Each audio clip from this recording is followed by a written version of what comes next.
Well, thank you for allowing this public comment. My apologies for being 5 minutes late and missing the original period. My name is Trevor Griffey. I'm a graduate student in history at the University of Washington and got turned on to the issue of open government largely because I was submitting public disclosure requests to the Seattle Police Department to try to learn more about the counterintelligence and intelligence programs it had on local civil rights movement history. I'm a part of the Seattle Civil Rights and Labor History Project.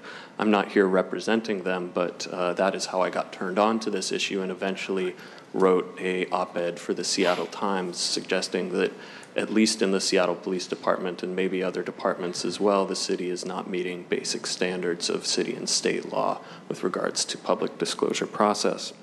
First, I want to thank you guys for improving the legislation that you passed recently. It was better than it began, but still has some room to go.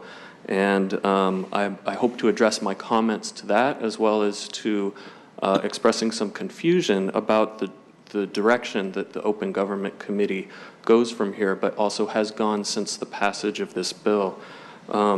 Because my understanding was that the bill just foreclosed the opportunity to do the very things that you were considering doing when in response to what the city of Bellevue is doing.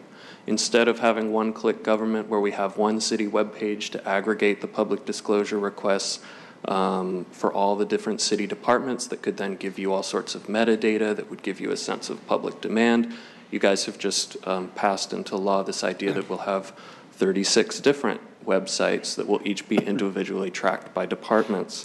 And then the idea that we then follow up on the city of Bellevue's model in a year, after it's already taken a year to convene this committee after it was first announced, seems a little slow. And so I was wondering if it would be possible to reconsider or rethink ways to supplement the bill that was passed recently to perhaps have one web portal that just simply disperses the requests to be in compliance with the state auditor's suggestion in the first place.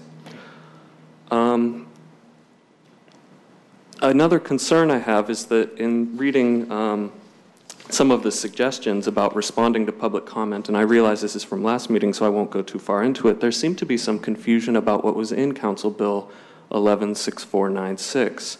It does not require uniform standards between departments. It does not require posting of frequently used records online. And it misrepresents the requirements, as I understand them, of the Public Records Act. In each case, there are loopholes to the new rules that the city has created that say things like, to the extent possible, to the degree that it's feasible, things like that that create loopholes that undermine the very process of creating uniform standards. And with regards to misrepresenting the Public Records Act, my concern is that an obsession with the idea that you might have to index every single city document has confused people about the fact that I don't think that that was ever really the intent of the law. I'm not sure that being in compliance with the law requires that you do that. And I think to some degree just publicizing the broad categories that are being preserved through records retention schedules, but perhaps also daylighting that in a way that it makes it more user-friendly online would meet those requirements and not require an exemption. Sure. I'll try to wrap it up. And finally, the question of enforcement. A lot of the rules that the city has on public disclosure already are pretty good, but the problem is that there's no enforcement. And so the question about the way that departments are decentralized and the whole process is decentralized, it isn't just about feasibility. It's about the fact that there's no checks and balances. The very way that we consider accountability working doesn't exist in the public disclosure process. And the easiest way you could do that would to have an appeals process that, like the city of Bellevue's, goes more to an attorney's office or something to that effect. Trevor, may I ask you a question, please? Sure.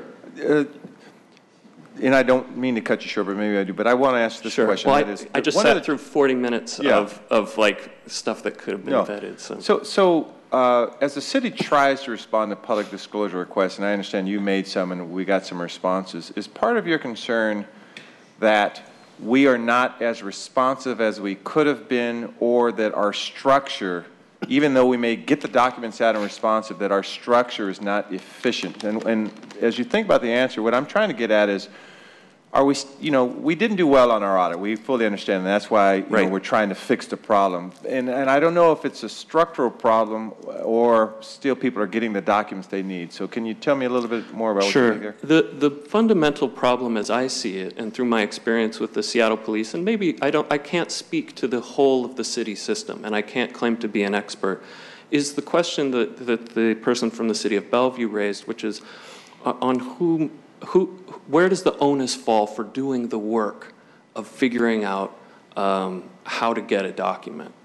And that's really the question about a centralized versus a decentralized system and the efficiency question. For me, I was able to get some documents, but it really required more work than it should have. First of all, there was no list of the documents that were available through the Seattle Police, and so I had to make overbroad requests that weren't aware of what kinds of things there were and that might catch all sorts of things that would create more work for the city department. I got rejects in ways that I don't think complied with the state's public records law, that were too brief, didn't describe where the search had been done, and I had to appeal. The appeal process gave me only 5 days to appeal, instead of something that would be much more reasonable, like 30 days. Got kicked to the chief of police, who then kicks it down the food chain again, because there's no way a department head is going to be handling appeals. And at some point, maybe because I lobbied the city council on this issue, I got enough attention that lo and behold, some documents were discovered. That's too much work for a basic request for non-controversial documents.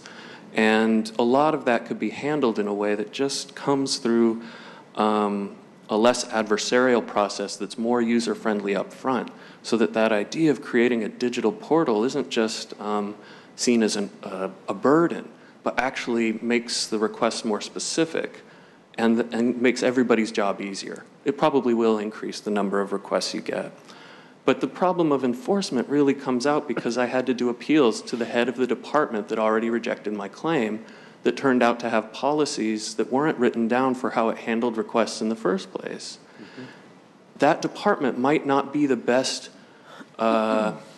place to review how its own process. And if you were to give it to the city clerk or the city auditor or the city attorney to review those appeals, which, as the City of Bellevue representative suggested, in many cases aren't that voluminous, because it again requires more work and too few days to respond.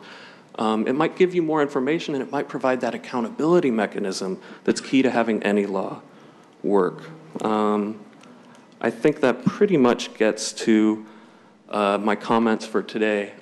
Thank you for listening, and I hope you guys can review some of the decisions you've made already, so as to kind of beef up this process and not put off for another year what can be done now. Thanks. Thank you.